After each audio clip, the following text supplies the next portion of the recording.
Welcome to System Medicine, Lecture 3. So nice to see you again. Turn down the music. We're continuing on our journey to try to understand fundamental principles of tissues and physiology. How those fundamental principles require special regulatory circuits, and how those circuits have fragilities that provide us with the fundamental reason for some diseases which are quite mysterious. In the last two lectures, we talked about the glucose-insulin feedback loop as a kind of a model system to understand these principles. I'll do a review, but before that, let's take a nice deep sigh of relief. Because we're here. We're still breathing. And good to celebrate the little miracles. And another deep sigh of relief. Yeah. I'm going to do a review, and then we'll get to today's topic, continuing with glucose-insulin to understand the fundamental reason for autoimmune diseases, certain autoimmune diseases. That will be our purpose today. So I'll start with the review. We talked about the glucose and insulin feedback loop, which is a loop that controls an important variable in the body, the concentration of blood glucose. It has to be held in a tight range of around 5 millimolar. And not only the range, the entire dynamics after, let's say, a meal is very tightly controlled. And particularly, it's so tightly controlled that doctors can actually use it. In the oral glucose tolerance test, you drink 75 grams of glucose and measure glucose after that. And it starts from 5 millimolar, go up to 10, and after 2 hours it's supposed to go back to 5. But if it's above 11, you're diagnosed with diabetes. Yeah, so it's so precise that you can actually use these numbers. That shows us how precisely the body controls the dynamics. And we asked how that could be, and so we started with the textbook version of the circuit, where blood glucose makes the beta cells in the pancreas secrete a hormone called insulin that goes into the blood, and insulin instructs cells in peripheral tissues like the muscle, the fat, to send glucose transporters to the surface. And when those glucose transporters are in the surface, they take up glucose from the blood. That's how insulin reduces blood glucose levels. But of course, it's so important, if there's no insulin, the cells can't eat. Yeah? So the disease we'll talk about today, type 1 diabetes, where the body attacks its own beta cells and kills them, you end up with no insulin. And then the glucose can't go into the cells, and basically you have starvation. Your blood is full of glucose, the cells are starving. And the kids who get it, before there was insulin in the 1920s, became thinner and thinner, and it's a death sentence. 1% of the children just died, thinner and thinner, and died. It's such a tragedy. And then when insulin was purified and the syringe was developed, the good syringes, you could dose yourself. And these kids, there's pictures, after 20 days, they're fat kids, like plump, healthy kids. So turn the death sentence disease into a chronic disease you can thrive with, actually.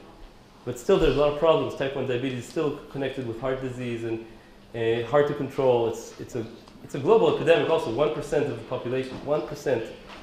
And we said type 2 diabetes, where insulin doesn't remove glucose enough for various reasons, 10% of the world population. So these are huge diseases. So that's how injecting insulin, if the body kills all the beta cells, you can inject insulin and remove blood glucose into the cells. And then we saw that this circuit,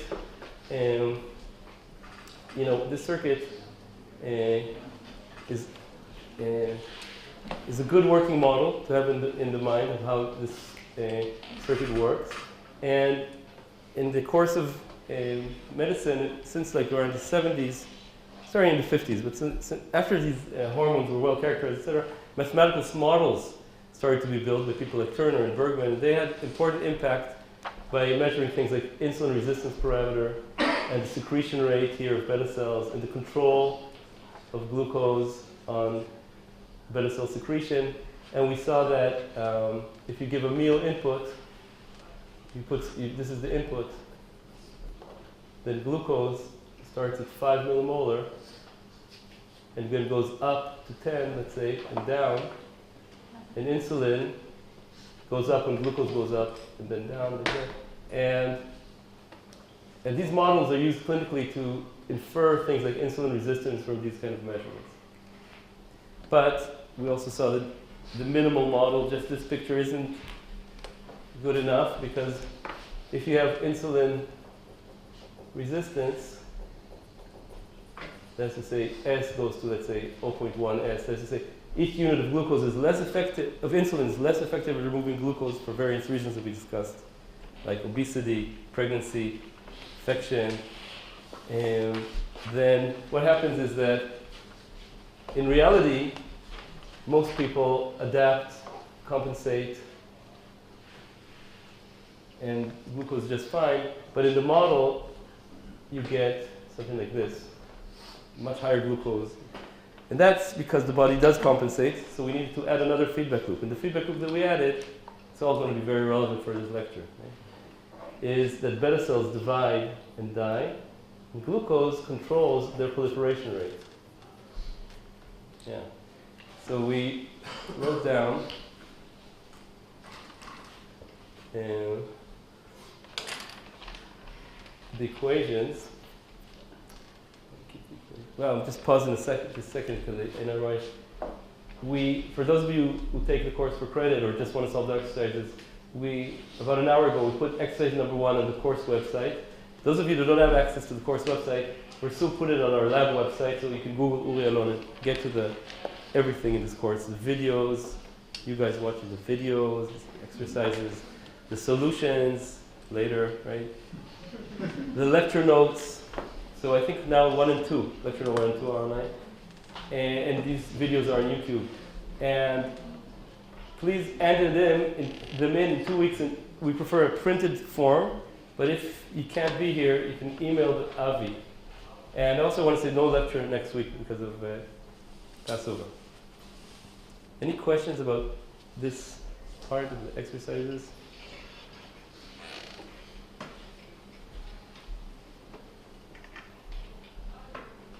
And this, so we talked about size control feedback loop, and we said that there's a principle. If we want to write down the principles, that cells live on a knife's edge. To control cell number requires feedback, so that proliferation equals removal. Otherwise, your tissue is going to expand exponentially if proliferation is larger than removal, or shrink and atrophy, like happens in cancer and degenerative diseases. So the body, each organ, in fact, has special feedback loop to keep organ size. That's like we say a first principle. That's something you can't avoid if you have a multicellular organism. You need to have it. No way to avoid it. And beta cells have it, and the way they're controlled is through glucose, the signal that they regulate. And that's a common motif. So what we said is that this is the way we drew it. This is an important graph for our lecture. We said this is glucose, blood glucose. The time scale of this part here is hours. The time scale of cell division and growth is weeks. So I'm going to talk about now changes in beta cell number, like an accordion expanding and shrinking to compensate for parameters like insulin resistance and Q, the rate of production. And we said that these are rates here. So this is beta cell removal. It's death, exhaustion, dedifferentiation, senescence, all these processes. And we saw that it has this sharp drop here, 5 millimolar. Whereas beta cell proliferation, which means the rate of it doesn't matter for me growing the biomass or doubling, goes up with glucose, and that creates one fixed point here. Why is this fixed point? Because removal equals proliferation. That's when there's a balance. And we saw that it's a stable fixed point because if you're too low sugar, that removal is higher than proliferation, therefore less beta cells, less insulin, more glucose, and you go up. If you're here, above 5 millimolar, more proliferation than death, more beta cells, more insulin, less glucose, and you go down. So this is a stable fixed point. And that's great. In one fell swoop, you keep your beta cell number determined, not exploding, not degenerating, and you keep glucose at 5 millimolar. No matter what you do, you change the insulin resistance, you change Q, you change half-life of insulin, you go back to 5 millimolar. So you both buffer the parameters of the body and keep cell size content. So we said, fantastic feedback loop. But then there's this unfortunate rise in beta cell removal called glucotoxicity. We'll see, it's actually not unfortunate, it's fortunate. It's half fortunate, half unfortunate. It's fortunate. And that creates another fixed point. Another fixed point because if you're exactly here, removal equals proliferation. But it's unstable. Because if you cross it, you have too high glucose for a few weeks, more removal than proliferation. More glucose, but beta cells go less. Therefore, less insulin, therefore more glucose. More glucose, less beta cells. More glucose, less beta cells. And that's what happened in late stages of type 2 diabetes. You lose your beta cells, you become insulin dependent. You need to inject insulin just like type 1 diabetes. You lose your beta cells. Yeah? So this is like the late stages. This is the vicious cycle of glucose up, beta cells down, glucose up, etc. And it looks like late stages of type 2 diabetes.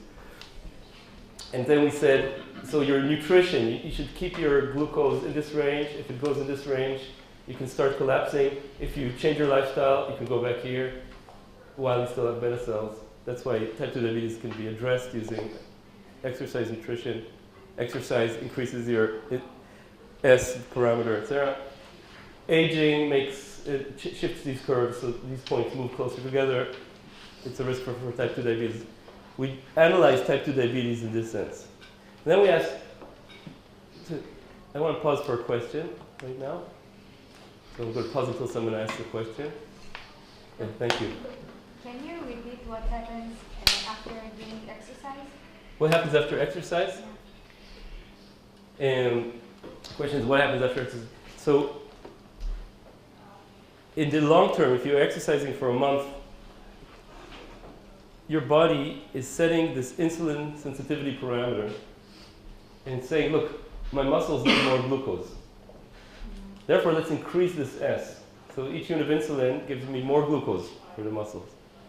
It's a way to allocate resources. So that means it's the opposite of insulin resistance. Insulin resistance means low S. If each insulin is very ineffective. So it fights insulin resistance, among many other things that exercise does.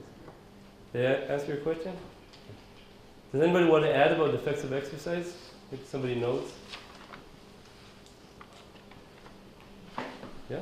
Yes, exercise can, like metabolic fluids, working in internal glucose transporters that induce through another circuits that's in parallel to insulin, and the outcome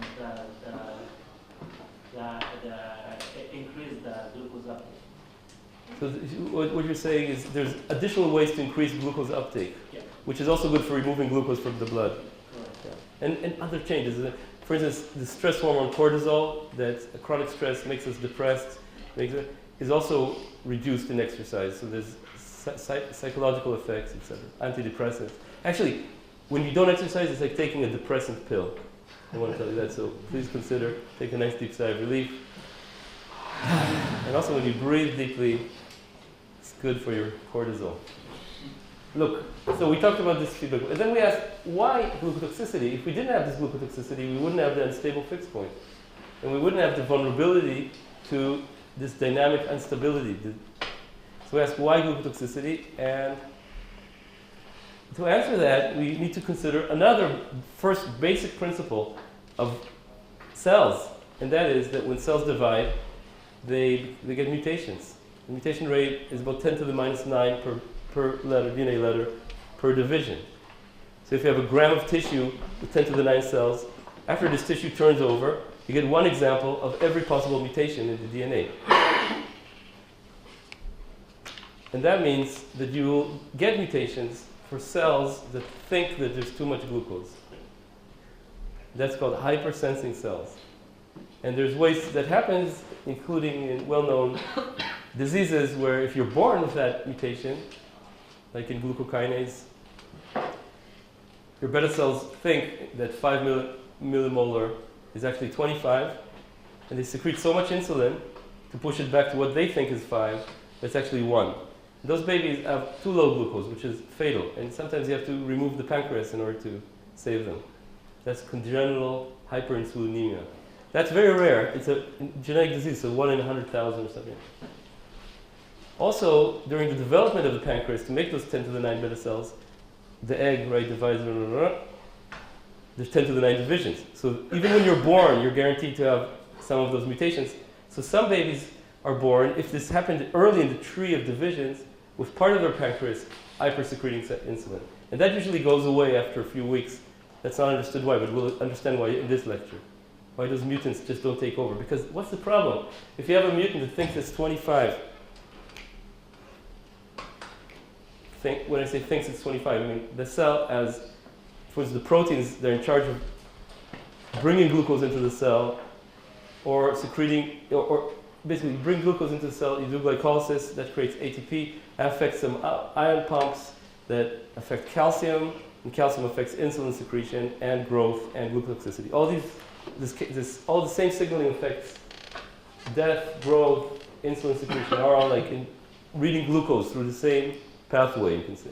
And if one of those proteins is mutated, so for instance, glucokinase usually gets saturated at 40 micromolar glucose in most of our cells. In beta cells, it gets saturated at 8 millimolar, so it's perfect as a sensor for the 5 millimolar rate. But if it gets saturated at a different number because of the mutation, the cell can't help but sense more glucose. It does more glycolysis, more ATP, secretes more insulin, everything. So those mutations, in biology you can't avoid it. You try to build a control circuit. If you're an engineer, you build a nice thermostat like this box here. Can you see this? It says 24.1. And this comes from a factory, and I guarantee you that it's reading the right temperature. And this thermostat, I can also guarantee you, won't divide into 2, 4, 8. And every once in a while, read the wrong temperature. And if it reads the wrong temperature, we'll start expanding more than the other thermostats and take over the room and pull down the temperature. That doesn't happen in engineering, but it does happen in biology. That's the way biological controllers work, right? So cells divide, they get mutations, and therefore sensing mutations are among those mutations. I mean, some mutations just kill the cell, some mutations don't matter, some mutations give you cancer, a few hits. Some mutations make you missense their signal. And therefore we need to get rid of them. So one use of glucotoxicity is that if you have a hypersensing mutant that thinks that 5 millimolar is actually U times 5 millimolar is 25 millimolar. So this U is how much it's missensing. In this case, 5. It's missensing by a factor of 5. If there wasn't glucotoxicity, proliferation will be larger than removal and it will start growing. It says, oh no, too much glucose. We need more insulin. Grow, grow, grow. Really secrete more insulin. Once it gets too much, insulin really starts going down from 5. And then the other cells think, oh, insulin's too low. We got to kill ourselves, the normal cells. They kill themselves. The normal beta cells melt away. The mutant beta cells take over. When are they satisfied? When they think it's 5, but it's actually 5 divided by 5. It's 1. And that's lethal. So those mutants will take over and kill you. Did I explain myself? So that's really a fragility of the body. And this should be in all tissues that are dividing. Some tissues divide once every few days. Some typical tissues once every 100 days. Some every years. Some neurons in our brain never divide. Crystalline cells in the cells in our eyes don't divide. Typical turnover, 100 days. So that's why glucotoxicity. It's a mutant-resistant strategy. Mutant resistance.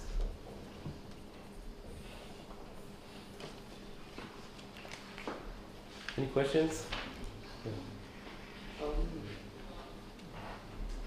Why not instead limit the amount of insulin that each cell can release? Right, so that it doesn't upset. The question is, why not limit the maximum amount of insulin that a cell can release? And I believe that there is a limit like that. Cells can't release an infinite amount, and they get to their peak. And in fact, in Shalaviskovitz's lab, they discovered two kinds of beta cells: one in charge of the basal, and one in charge of the transient. And it's a big load, but I don't think that'll solve the problem. We can discuss. All right. So mutants are a big problem. Mutants are going to be like very important in this talk. And we explained type 2 diabetes. Well, I want to just see where we are here. So it's a welcome, breath, review. Breath. Okay, now it's time for the breath which follows the review, because we successfully completed our review. I think successfully. Anyway. Let's take a nice big sigh of relief. Yes, definitely. You could have thought that it's good to have a strategy where you start removing these cells, but maybe you would want this curve to go down again, that above a certain, because you don't want to die. You can remove, and then if you killed half your population, maybe you got rid of these mutants and you can start over proliferation. So Daphne is thinking maybe of another drop here. That'll create another stable fixed point where the body is, let's say, 30 millimolar. But that's not so good. 30 millimolar causes a lot of damage to microvasculature, neurons, and that's not sustainable. But maybe there's another solution, right? We're here to think about these things. Okay, look. So we're going to ask here. We talked about type 2 diabetes. Why type 1 diabetes? Why type 1 diabetes? Why is it that something so strange happens in the children, also in adults, that the immune system that usually is supposed to protect us against viruses and bacteria decides to kill systematically beta cells, not alpha cells, not gamma cells, not delta cells, alpha cells. I say not beta cells. I say because in the same islet there's beta cells secrete insulin, alpha cells that secrete glucagon, delta cells that secrete somatostatin, gamma cells that secrete. So there's several cells, not to mention the exocrine pancreas that secretes bile salts. None of these are attacked by autoimmune disease. Beta cells are. Beta cells, just so commonly, by the way, you need to kill 90% of the beta cells before you start to see an effect. There's a huge spare capacity in the body. But when you get down there, you get these symptoms of type 1 diabetes, and not enough insulin, and the cells are starving. Cells are starving, they need to eat. So the body starts making, instead of glucose, the next best thing, which is these fatty ketone body. You switch to fat metabolism.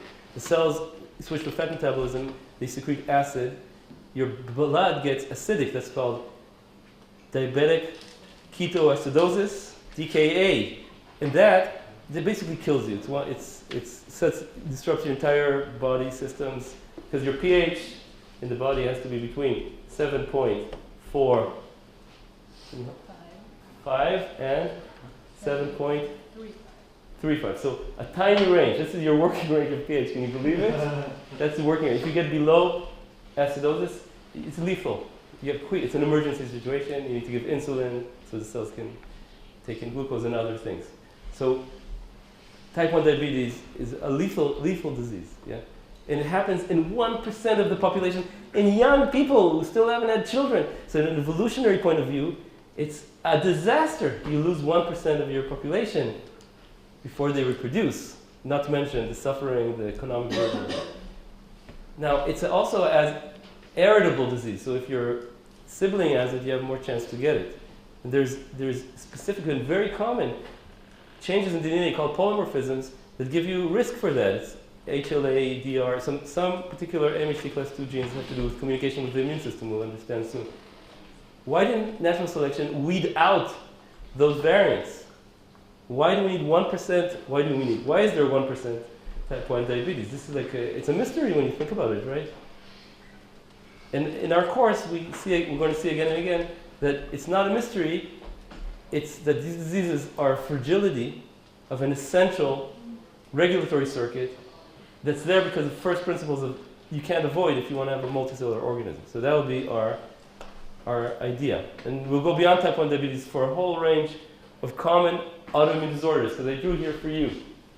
Beta cell type 1 diabetes is about 1% of the population. That's huge. But thyroid disease, autoimmune thyroiditis, which is called Hashimoto, is around 5%. 5%. The body attacks the thyroids, the cells that secrete thyroid hormone, giving you too low thyroid hormone, which is low metabolism, and lots of problems. So 5%. But on the thyroid hormone, there are these little glands called parathyroid hormone that secrete a hormone that's with calcium homeostasis, and they basically never get autoimmune disease. Only 1 in 100,000 if you have born with some mutation. So some organs do, some organs don't. But so we're going to understand Hashimoto's type 1 diabetes. Here's the adrenal gland. There's something called Addison disease, which the body attacks the adrenal cortex. Then you don't have hormones like cortisol. This stress hormone I talked about, it's not good when it's high, but it's really not good when it's low. You need it in the middle level because it gives you energy when you wake up in the morning. Cortisol is there. If you don't have it, you're basically just you can't walk. But this Addison, that's what happens. Okay, the cell attack. But it's sitting on the kidney. The kidney secretes renin for blood pressure control, but that's almost never attacked in autoimmune disease. So what's going on here? Why are there such common autoimmune diseases for some cells and virtually never autoimmune disease for other cells? And what's the trade-off? It's a big mystery. And not only is this a mystery, why is there autoimmune disease in general is a mystery? And I just want to say autoimmune disease is categorized into two kinds. There's what's called systemic, which attacks different organs, kind of, that's like lupus and rheumatoid arthritis. I have to do with antibody DNA complexes building up. Very mysterious, and I won't get to it in this lecture because I don't understand it. And then there's organ-specific autoimmune diseases, like these guys, that attack a specific organ. And they're also mysterious. Why? Why does it happen? And when you read the textbooks, or you ask doctors, they say, yeah, it's a combination of genetic and environmental factors, which is another way of saying we don't know. Right? It's okay not to know, but that's the situation. There's different theories I'll tell you about, but it's really a mystery, these diseases. Questions? Yeah. These cells have interaction with the immune system in a not pathological way? The question is, do these cells interact with the immune system in a non-pathological way? So yeah, that's what I'll tell you about in this lecture.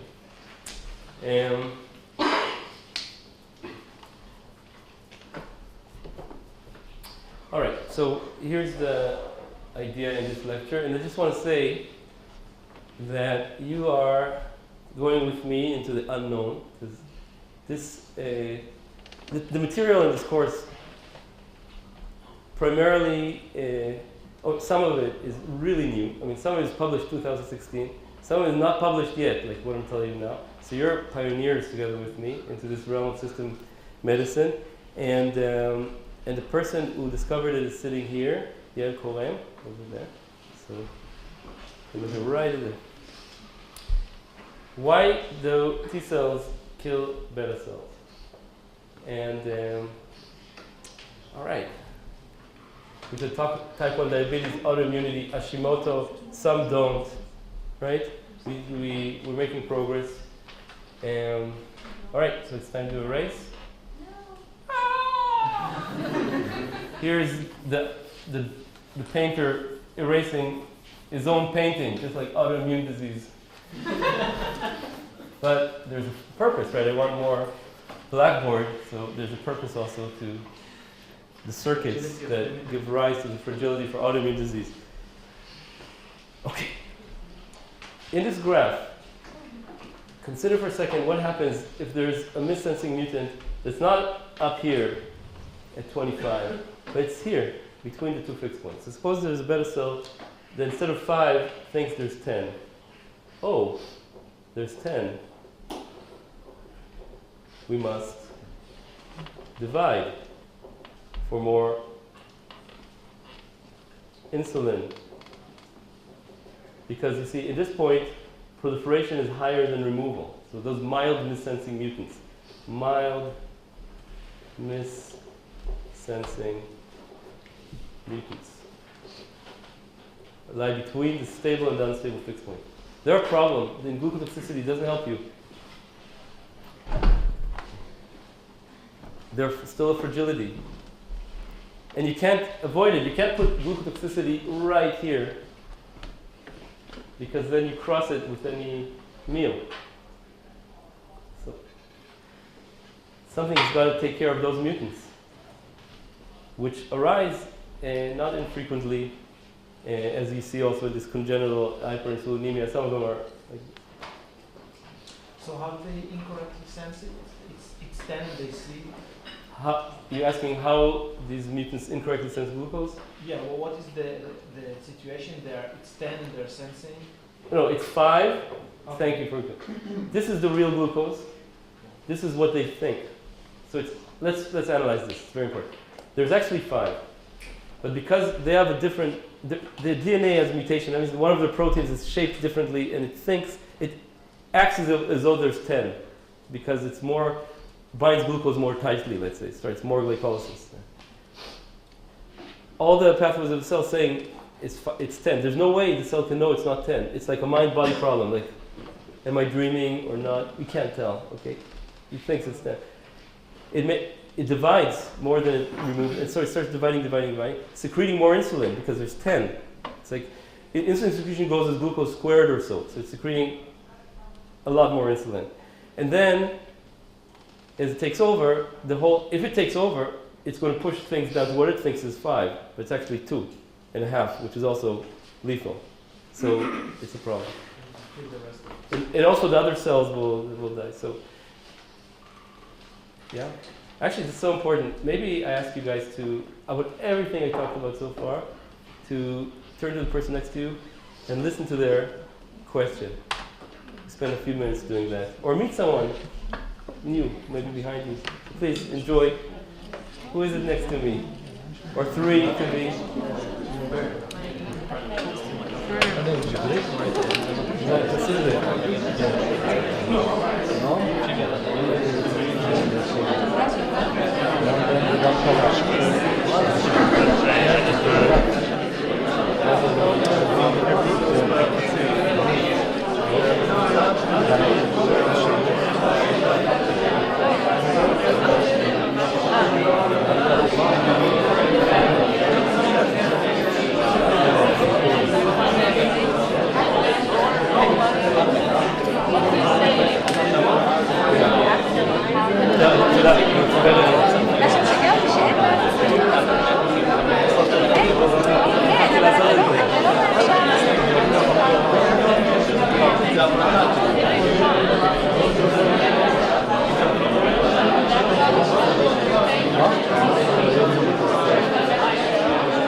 Let's hear a question that arose, or maybe you want some more insight or share or observation. Question. Yeah. To explain again the cycle of type 2 diabetes, well, how it begins and when it is the vicious cycle. So how you go across this point? It starts from a low S parameter? Yeah, it's definitely, type 2 diabetes almost always has to do with insulin resistance. Insulin resistance, I told you there's perfect compensation, but if insulin resistance is rising very quickly, the beta cells can't keep up, glucose goes up. So you see like pre-diabetes, 5, 5.1, 5.2, 5.3, 5.5, 5.6, 5.8. Now that's the resting. When you eat, also the time to remove gets very long. So integral under the curve of glucose starts getting very long. And then you start crossing this more and more until the average over a day, let's say, crosses this. And then you go glucose with 5.66, like this. There's like a transition. And then you start losing beta cell function. And in the end, you lose beta cell and you need insulin just to keep yourself balanced. That's the way. What causes the insulin resistance initially? So a lot of times it's obesity. Obesity, the body is like causing chronic inflammation and has a lot of fatty acids. It's like the body is changing its set point from hungry to well-fed. And saying, okay, enough glucose. So turning down S. And so obesity is one big cause. Another thing is age. So age makes proliferation lower, and this prefix point moves here, and other things too. Answer your question? Yeah, and of course this is a very simplified picture. It's a really complex disease. There's different types of diabetes. Because it's so common, you can imagine how many different, so for young, for old, for with depression, without depression, with metabolic syndrome, without, there's a lot of types. Hey, nice to see you. Nice deep sigh, relief. All right, so one thing I got from the comments is, I talked about all these different diseases. What's the connection to this circuit? So I just want to remind you that all these systems have the same circuit, basically. So let's say, for example, thyroid secretes thyroxine, which is the thyroid hormone, under control of a signal called TSH, which thyroxine represses, and TSH makes these thyroid cells proliferate. So you see, it's the same circuit, and also prone to missensing errors in TSH, the cells that make too much TSH receptor or too active. So same circuit. Or if we take so adrenal cortex cells, adrenal cortex cells. And it has TSH toxicity? The problem in this case is not with TSH, but with thyroxine. This is the thyroid hormone. So it could be either, in this case, it's not this, it's this. That's the problem. So each circuit has a slight difference. Did I explain myself? This is the important, this is a homeostatic variable that you need to keep in a tight range. And here it's cortisol. Cortisol is the stress hormone. And ACTH upstream, cortisol represses it in the pituitary. We'll talk about that next lecture. And adrenal cortex cells proliferate thanks to this signal. So it's the same circuit. Or if I take stomach cells, stomach acid-producing cells that produce acid. We talked about acid, so they produce acid, and there's a hormone in the gut that says there's not enough acid that makes these parietal cells multiply. These have autoimmune diseases, right? So there's autoimmune diseases where, for instance, in the stomach, there's what's called pernicious anemia or gastritis, where the immune system attacks those cells.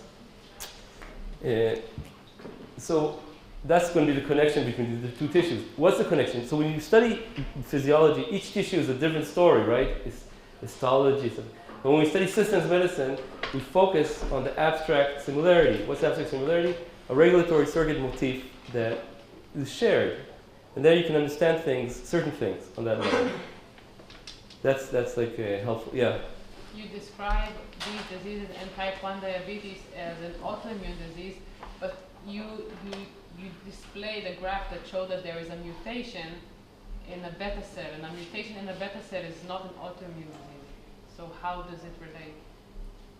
Yeah, mutation in the beta cell makes the hypersecreting mutant. Right. I didn't connect it yet. And then I said type 1 diabetes is when the immune system kills beta cells. Right. So what's the connection? So, the connection is that in order to remove these missensing mutants, the body has special surveillance,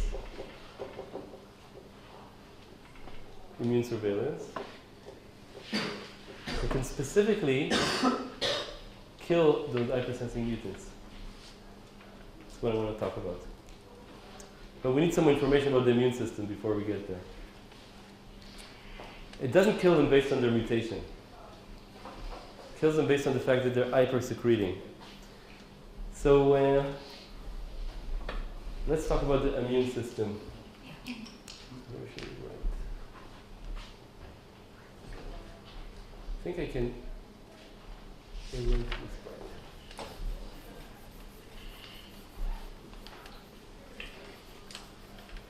Questions? Yeah. When you talk about mutation, how sensitive are you for glucose? Yeah. But so the death rate as a function of the glucose Yeah. and also the life rate. Why is that less? Why do you care less about mutating in that? Okay. The question is, why do I care about mutations that make you missense the signal, and rather the mutations that just make you proliferate more? Is it more resistant? Yeah, so mutants that make you proliferate more, that leads to things like cancer. And there's special things the body does to fight cancer, including immune surveillance. Because cancer has a lot of mutations, and the immune system can detect that and kill the cancer. What's special about this situation of hypersensing is that you sense too much input signal, and at the same time, you proliferate and secrete more. Because those things are linked in the cell. If you sense more input signal, you both proliferate more and you secrete more. And then you get a situation that's dangerous, because you take over the tissue and you change the homeostasis, the set point, and that's bad when you set the set point of these hormones, or this pH, or insulin. So that's why you care about these. Not that you don't care about cancer, but No, it's not that. we'll talk about cancer in a later lecture. Did I answer your question? No. Sorry. Okay, so I want to tell you a little bit about the immune system. Or maybe I'm going to just say that I think you need to know about the immune system a little, and then we can continue. So a little bit about the immune system. So the immune system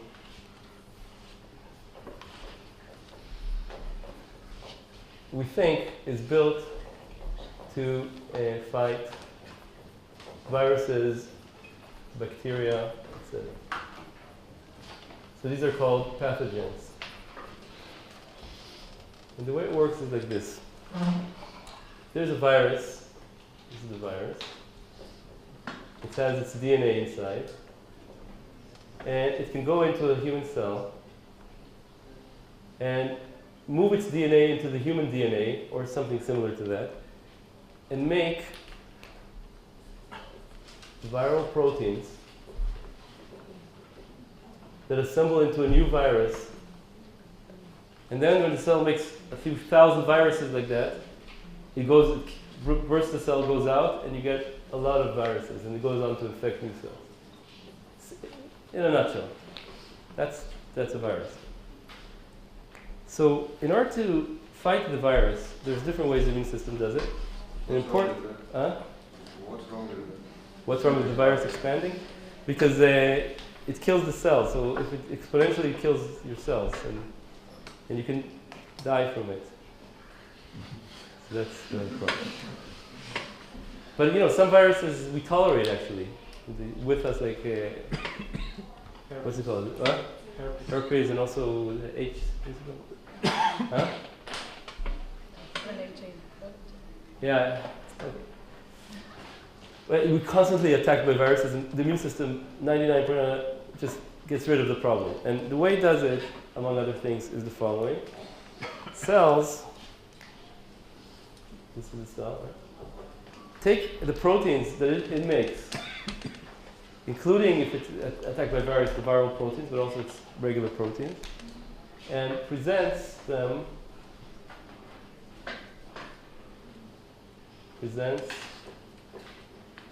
little pieces of the proteins that it makes on these little serving platters called MHC. And then there's killer cells in our body called Tcells that have receptors, and they check out those MHC and they see what's bound there.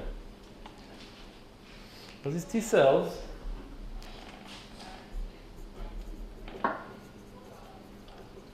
each T cell has its own molecularly different T cell receptor with a different chemical sensing. And as I'll tell you soon, the way immunology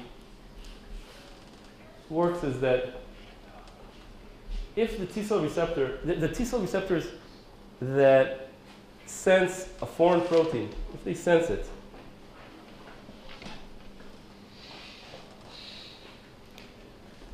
they basically secrete poison granules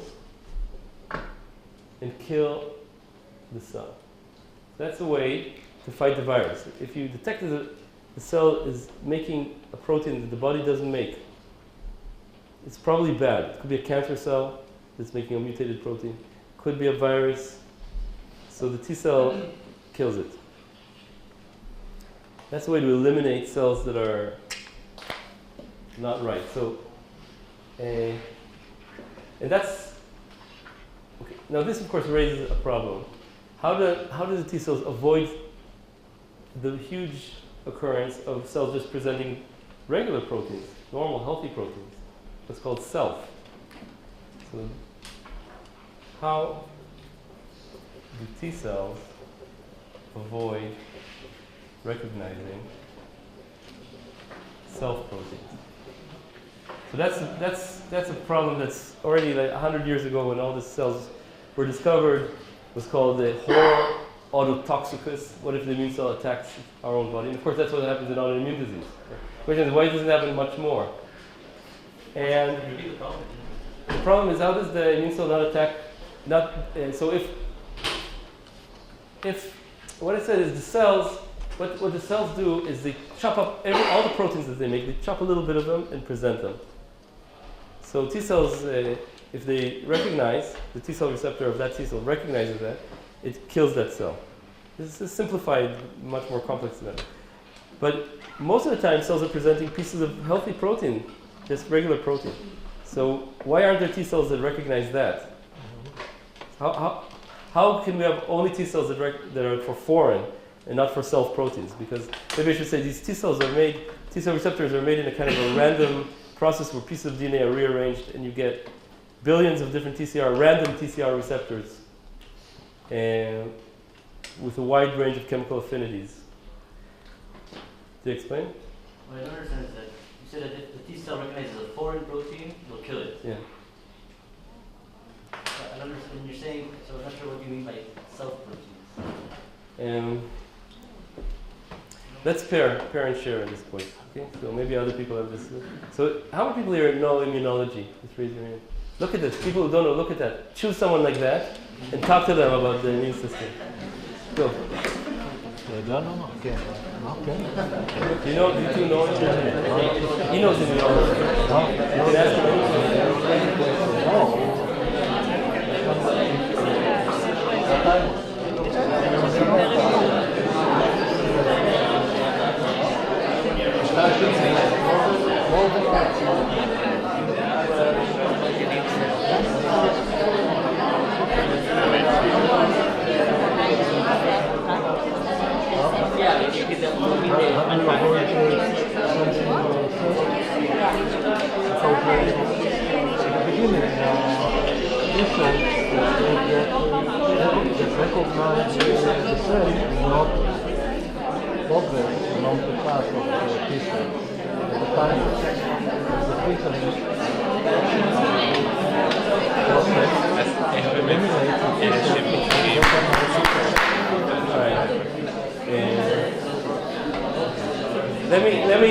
I'm going to continue to describe the T cells, and I think you'll get it. So the way this works is that you have T cells when they develop, they're trained in a kind of part of our body called thymus, which is an organ around here, and thymus presents the T cells with all kinds of self proteins, all kinds of proteins from the regular body. And if they recognize it strongly, that T cell is eliminated. So out of the thymus come T cells that don't recognize self proteins. But that's not enough, because out of the thymus come a lot of T cells actually that do recognize self proteins. There's another process in the in the lymph nodes, which is where a lot of information about the body's proteins are brought, the T cells, when they recognize, this is called antigen, by the way, it's an important word. This, whatever they recognize is called antigen, this molecule. If the T cell doesn't have another signal, and what's called an alarm signal, which is secreted when cells have a virus, they secrete all kind of interferon, all kind of alarm molecules. If there's no alarm molecule, and you do send something, the T cell is also killed, or energy or something. That's called peripheral tolerance. So there's two steps. When T cell is trained in a safe environment, it's presented with a lot of self-proteins. If it doesn't recognize them strongly, it goes next. Now in the body, if it recognizes a protein but there's no alarm signal, it also kills itself. So what's left are T cells that are sensitive to what's not in the body. But that's not enough. We look at modern experiments with sequenced T cells, and the body is full of T cells that do react with, in principle, can react with self-proteins, except they don't. So there's something still mysterious to understand. There are self-reactive T cells in the body, shared by everyone in this room, called public T cells, etc. So there are T cells that can recognize proteins in our body. So it's a little bit of a mystery. And of course, tolerance is extremely important for autoimmune diseases, because if you don't have this tolerance, means you don't attack self, then you have autoimmune disease. That's why it's so important. So this is tolerance, alarm signals, and there's, for example, regulatory T cells that are made. So if a T cell senses an antigen, it starts to divide, and some of its divisions become regulatory T cells that inhibit the activity of T cells. So that's another safety mechanism. So these regulatory T cells shut down the immune system. They're kind of proportional to the signal. So if the signal is on for a long time, you have both T cells and regulatory T cells that shut them down and things quiet down. So there's at least 3 levels of tolerance, right? In the thymus, where you kill self-reactive T cells. In the periphery, if they don't have the alarm signal and they recognize, they kill themselves. And if they get activated, there's regulatory T cells that stop them. So the immune system has a lot of brakes on itself. So now let's go back to this question of type 1 diabetes. What's going on? So here is the idea.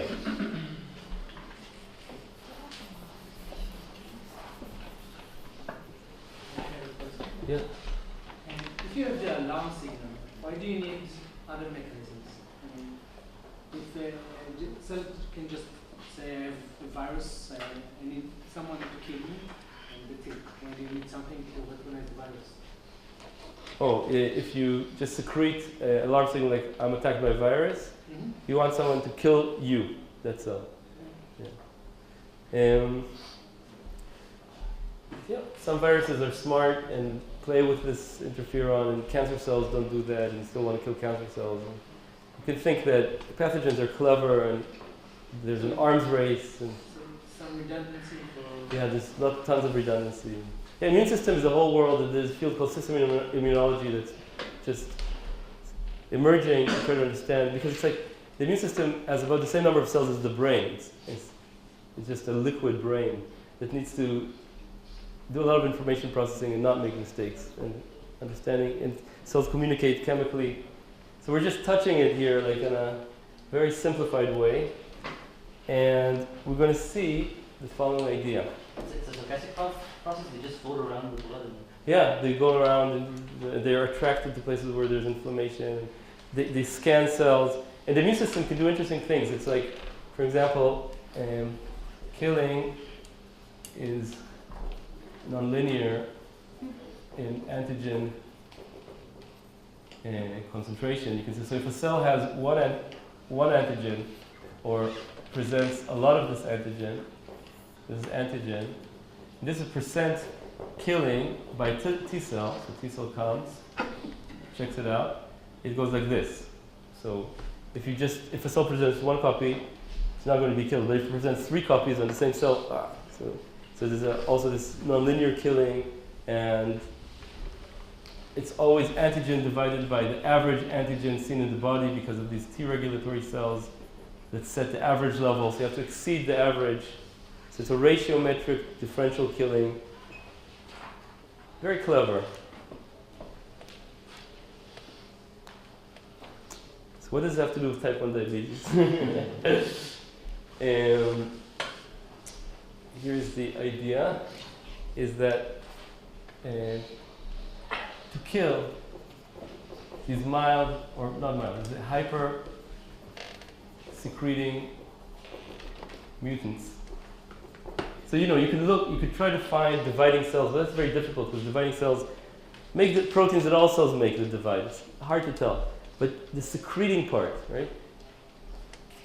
Make self-reactive T cells against the secretion pathway. So the idea is to have T cells, which are like 007, and they're self-killers, they are licensed to kill. And they're going to detect those hyper-secreting cells. How will they do it?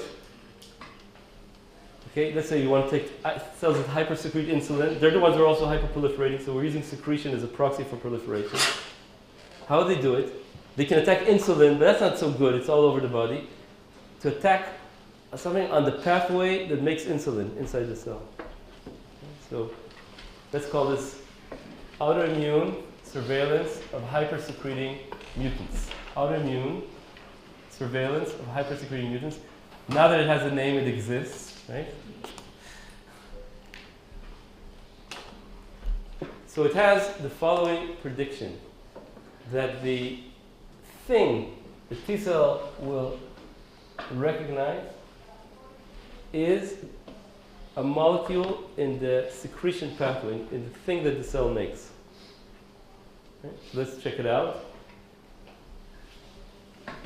When you get type 1 diabetes, the blood fills up with antibodies. That's already a very late stage. The T cells have mobilized the army. The army is called B cells. They make antibodies. The antibodies are little molecules that also recognize whatever the T cell recognized, stick to the cells and kill them. That's what happens in autoimmune disease.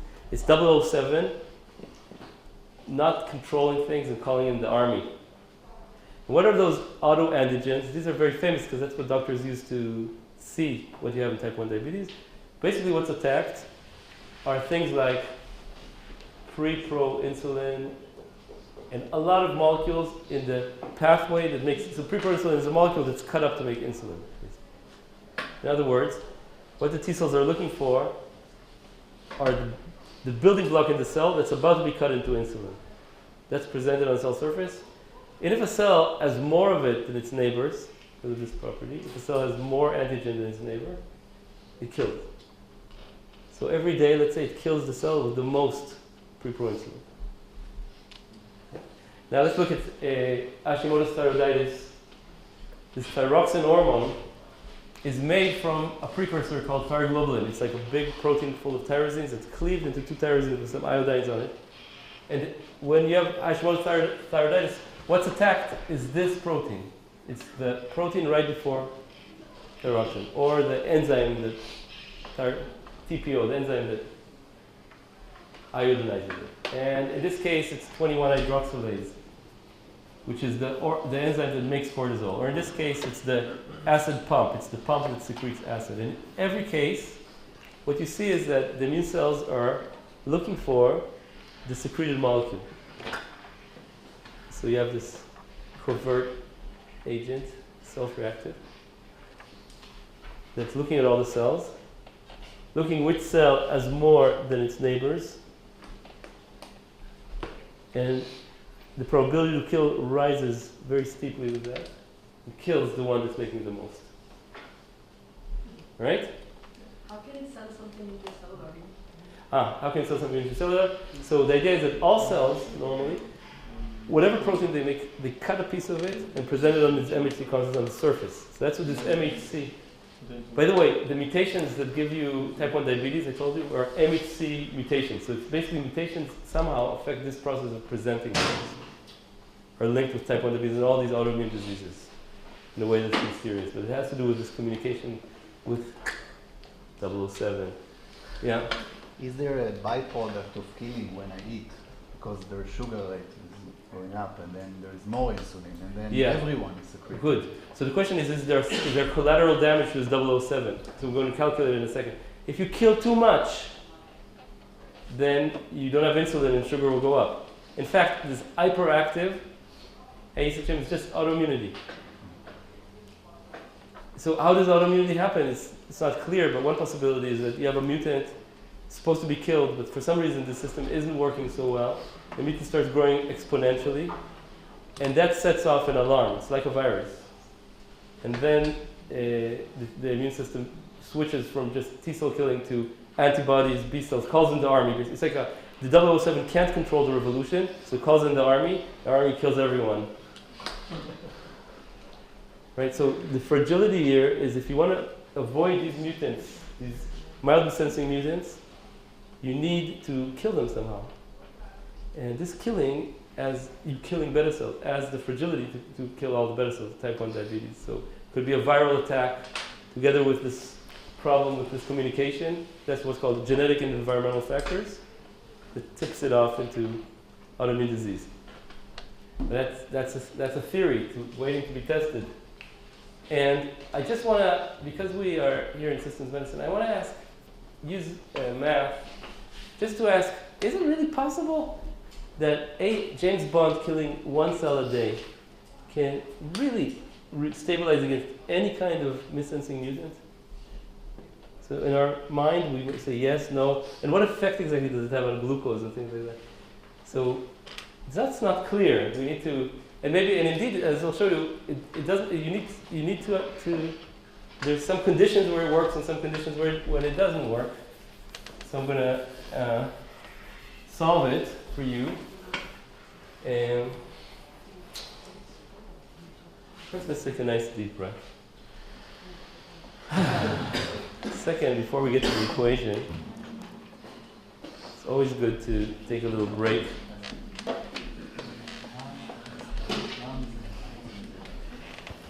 Hesitate to just let you soak in this information.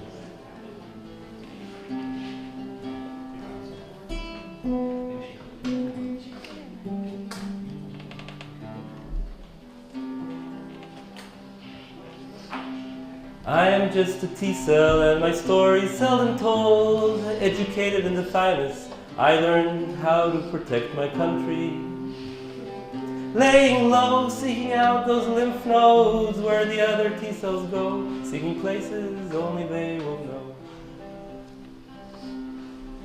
When I first came to the pancreas, I saw a lot of beta cells all secreting insulin.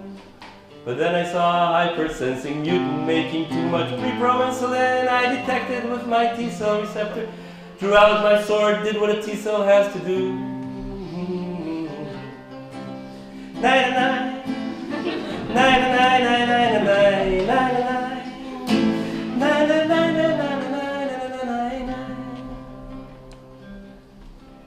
Oh, I hope those mutants don't expand and make me make an alarm signal, call in the B-cell army, start a civil war. Brother cell killing brother cell, we must avoid. After all, I am a pacifist.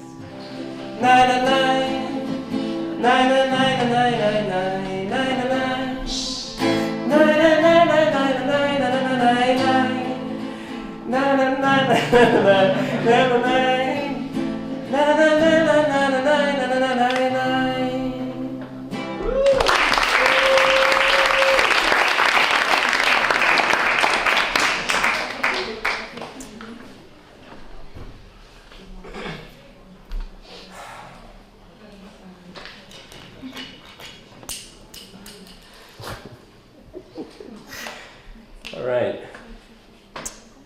Any questions? Yeah. Go ahead. So how would the T cells be educated? Because this is anti-thymus, anti-lymph node education, right? Yes. So here's this picture with the central thymus and peripheral control was a dogma that in the last 20 years is changing, and it's thought by people like Michal Schwartz and Yaron Cohen and others that actually the immune system, self-reactivity of the immune system, plays important physiological functions like maintenance and removing damaged cells and brain cells and stuff like that. So it looks like, for some reason and somehow, those cells are trained to be, let's say, 007 cells. It's not an accident that they escape the thymus. It's a design. That's very interesting. And there's a whole set of thinkers about that, and also the fact that they're found they're in the public T cell repertoire. All of us right now have T cell receptors against preproinsulin, thyroglobulin. All of us, it's in the public T cell repertoire. Neil Friedman, so maybe I should give credit here to Colem, who's sitting right here. Neil Friedman was a systems immunologist here at Weizmann. And yeah. You know, what else? Yeah.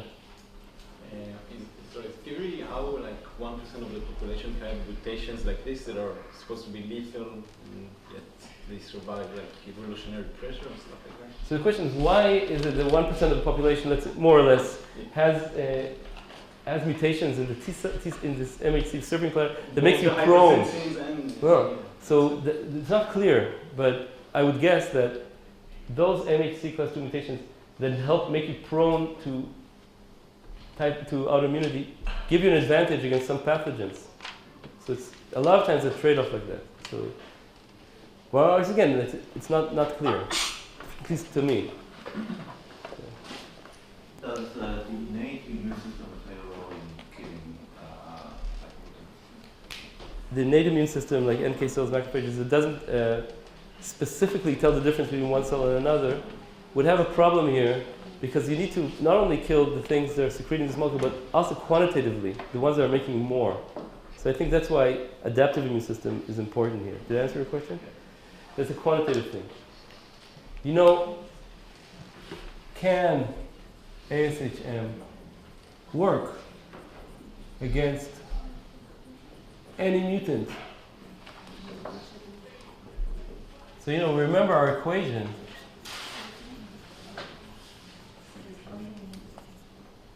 Where there's a growth rate that depends on glucose for the B cells.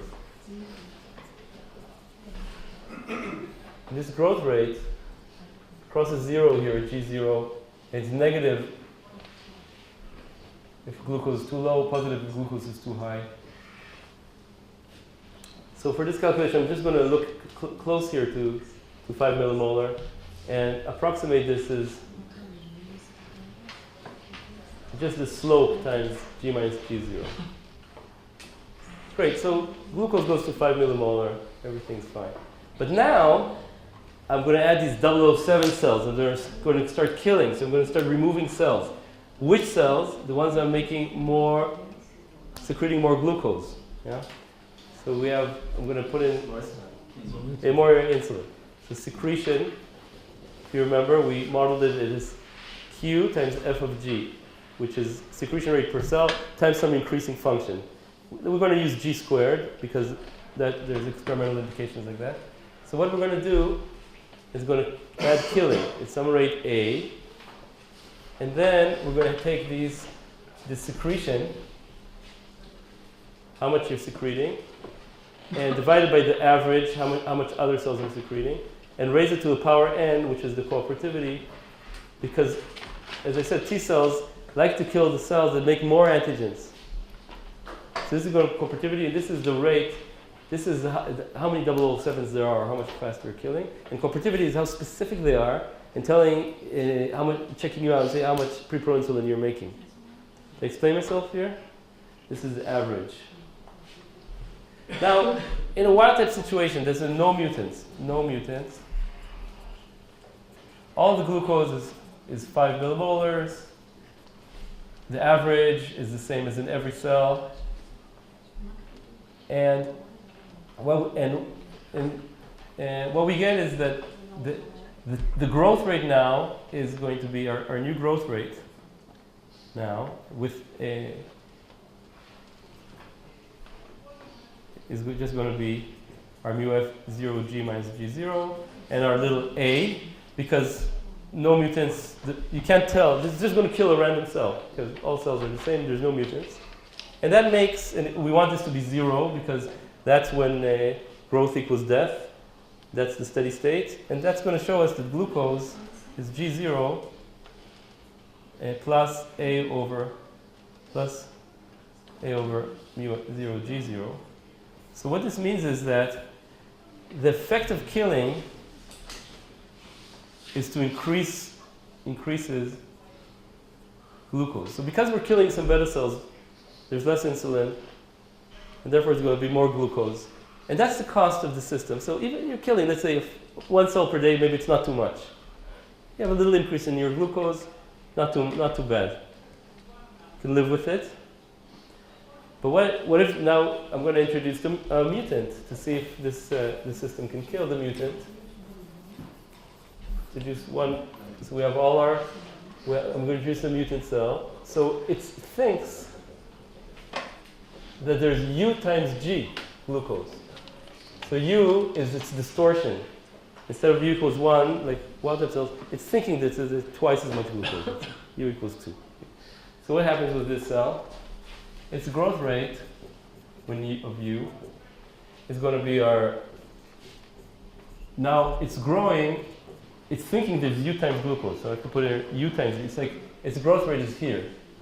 It's higher. And it's killing, it's thinking there's U times glucose, but all the other cells are thinking there's, just 5 millimolar glucose. And then this power n, this cooperativity. So if I look at that, that's mu 0 ug minus mu 0 g0 minus a, the q drops away, the g squared goes away. That's u to the power 2n, because u squared to the power n. So its growth rate is going to be, actually, if u equals 2, 2 to this large number is going to be big, so it's going to be killed, this mutant. It's going to be killed if u is large. If it's missensing me glucose, it's making more preproinsulin, and T cells are great at detecting because it's so different from everyone else. They're going to kill it. But what I want is to prove, can I prove that mu star is the largest for the wild type, for u equals 1. What does that mean? What I want is actually what's called an evolutionary stable strategy. What I want is a mechanism that no matter what mutant, what U, the wild type will have the fastest growth rate. For all other mutants are going to give a competitive disadvantage. Is that possible, right? So in order to see that, what we need to do is show that when U equals 1, the growth rate is the largest. That's to say, the maximum growth rate is when U equals 1. The maximum growth rate is when the derivative is 0. That's how you find the maximum. So let's take the derivative here. We have mu 0 g. That's the derivative here. And here, when I derive here, this is basically a u to the power 2n. I get minus 2n a u to the power 2n minus 1. That's the derivative. And I want this to be 0 at u equals 1. I want the wild type to have the best, so u equals 1. Aha.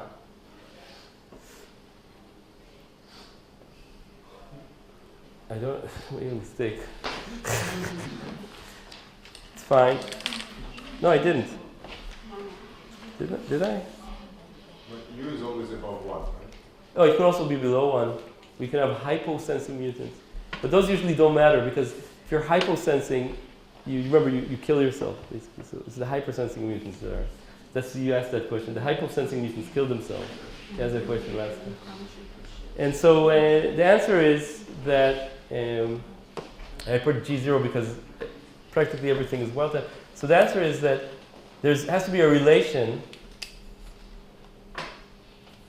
between the killing rate and the cooperativity. I made a mistake somewhere, but I can't find it. It's supposed to be n minus 1. Why is it not n?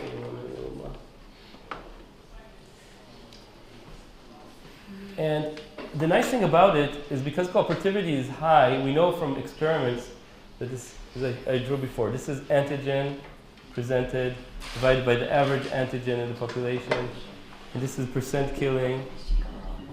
That it looks like this. It looks like n equals 7, 8, very large power law. That we can have tiny killing. So what this math tells us is, first, it's possible to have a James Bond mechanism like that, where the wild type cell is protected against any mutant, and it works with a very tiny killing rate. You need to basically kill a very small fraction of the natural death of T cells. So these beta cells die naturally, and only a small fraction. Only 10% of that natural death should be by this secret police, and you get to stabilize against any possible mutant. So it works in a very subtle way. Very subtle killing gives you protection. And if it's type 1 diabetes, you expect it'll be these T cells against thyroglobulin here, against 21-hydroxylase here. Every tissue will have these 007 cells that are killing basically hyperactive mutants. And I just want to finish by this question of what about the diseases there aren't? So in medicine, a lot of times we think about the diseases there is, of course, most important. What about the medicine that doesn't exist? Why is there autoimmune disease against the parathyroid gland, against alpha cells? Why is there no autoimmune disease against the renal-secreted kidney cells? And in fact, thank God, against most of the tissues in our body. What's the difference? What can we say about it? Or are there rules for diseases? Can we make a Mendeleev table of diseases? Can we think of diseases that are or that aren't? Make sense of it. So ASHM, autoantigens, cooperativity, differential killing, all these antigens, evolutionary stable strategy. Okay, we're here. Good? Yeah. Does this A have the units of A? cell? Number of cells? A has units actually of A has units of 1 over time because it's a growth rate. And this thing also has units of 1 over time, which is basically, it's something like the natural removal rate. So this is killing rate divided by natural removing rate. It's a dimensionless number, has to be another dimensionless number, which, because n is like 7 or 8, this is almost 1 over 20. So it's like 5%. So killing by 007 should be about 5% of the natural turnover. Did I explain myself a little bit? And of course, you'll get all this in your lecture notes, including maybe the -1 that's missing here. Can't see it right now. You can, right? Where is it? What's the -1? Oh yeah, right. Of course, I should plug in this expression for G. Of course, you see. So there's another -1 here. It's embarrassing, but thank you for being here. Yeah, Owen that did this calculation. Avichai Tendler that also contributed to this calculation. So it should be n-1 here. It's a detail, it doesn't change completely, right? N is 8, 2n is 16, 1 over 15. So killing rate divided by natural killing rate, order of 10%. Because I have to plug it. Okay, we'll do it right in the lecture notes.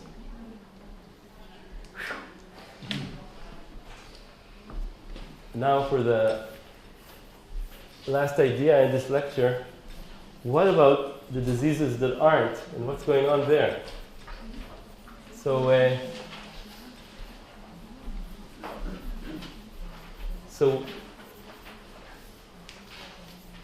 Maybe they don't regulate via proliferation.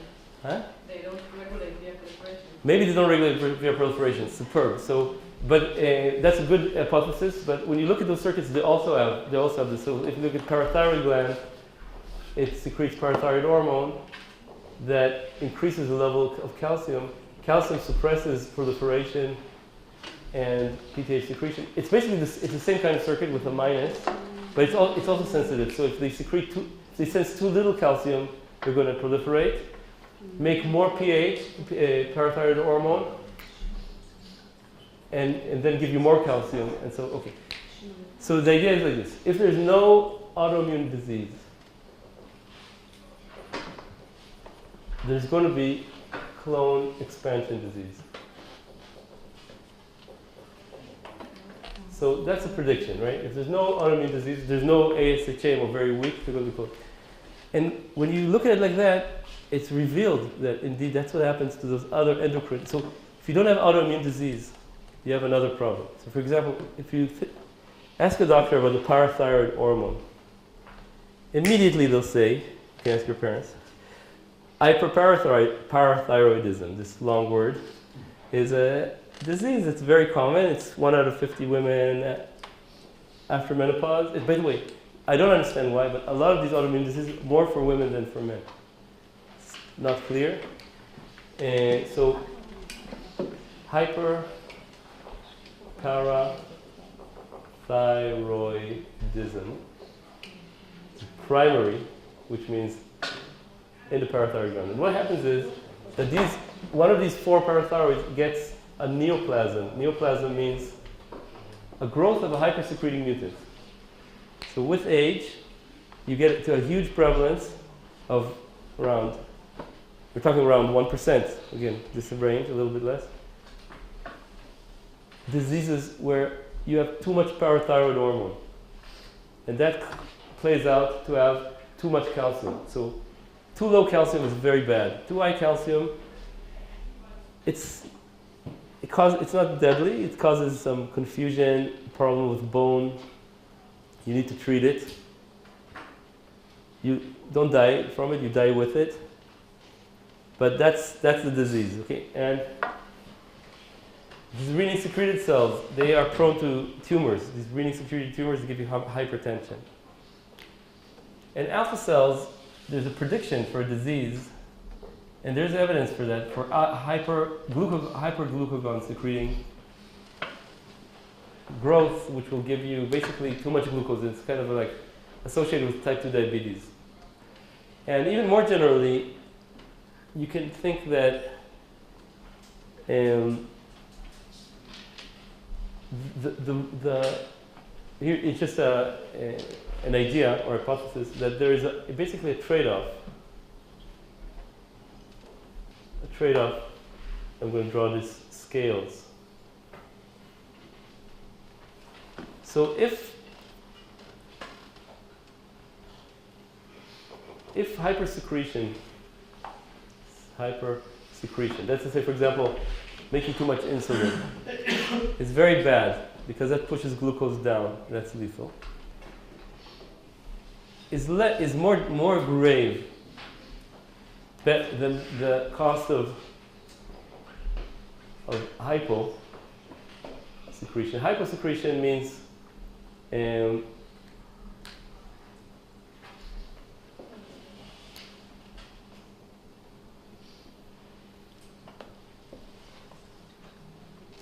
I should say maybe it's like the benefit of autoimmunity versus the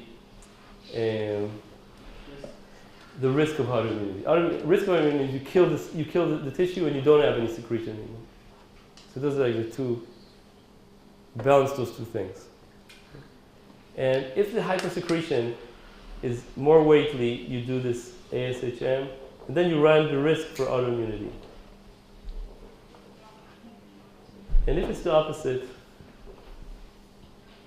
you don't have ASHM, and then you have this clone expansion disease. So basically, back to our major idea throughout this course, you have first principles that you can't, that are basically characterized biological systems or bodily systems, like the need for tissue size control means you need a feedback regulation, but then hypersecreting mutants, hypersensing mutants are a fragility, and then you need to do something about it. And you can do this glucotoxicity-like thing that is half a protection. In some systems you can't have it at all, like TSH, there's no TSH toxicity, for example. You always left with some fragility, and then you need to mobilize the immune system to to get rid of that using its properties of differential killing. And that gives you fragility for autoimmune disease. So you have to choose autoimmune disease or clone expansion disease for each organ. One way or another, you're going to get it. Either at young ages for autoimmune disease, you sacrifice 1.5%, 0.1% of the population so that not everyone gets a clone expansion disease that's lethal. Or you just don't do that, and you replace it usually at old ages in other organs like PTH. You get a clone expansion disease. And that trade-off determines rules for diseases, basically. Any questions before we? Yeah. In the clonal extension, clones that will expand would be for what? Higher proliferation rates or? So in the clone expansion disease, it's exactly the same story. So in parathyroid, it's mutants that missense calcium. They think calcium in that kind of circuit is lower than it actually is. And then they both hyperproliferate and hypersecrete. Yeah. And by the way, they're mild missensing mutants, and they're well known what they are. And then when they take over, they push calcium to 2I level, which they think is normal because they use less than 1 in this particular circuit because of these minus signs. And that's a disease. And one way to cure it is to get rid of that, to just surgically remove that little cancer, like a growth, neoplasm that's hypersecreting. Also, I should say that in the thyroid, it's very common, you do ultrasound and you see like a growth, it's called a nodule, and you put in some chemical that shows it's secreting thyroxine, and it is. It's a hypersecreting nodule, and it usually goes away by itself with a lot of autoimmunity around it. So that's like a mechanism where the body's fighting these hypersecreting clones without autoimmune disease all the time. Or, like I said, babies born with part of the pancreas hypersecreting, it goes away usually within a few weeks. The reason this ASHM takes care of it, usually, no need for autoimmunity. In some fraction of the cases, not well understood, it goes into autoimmunity, like calling in the army civil war, brother cell kills brother cell.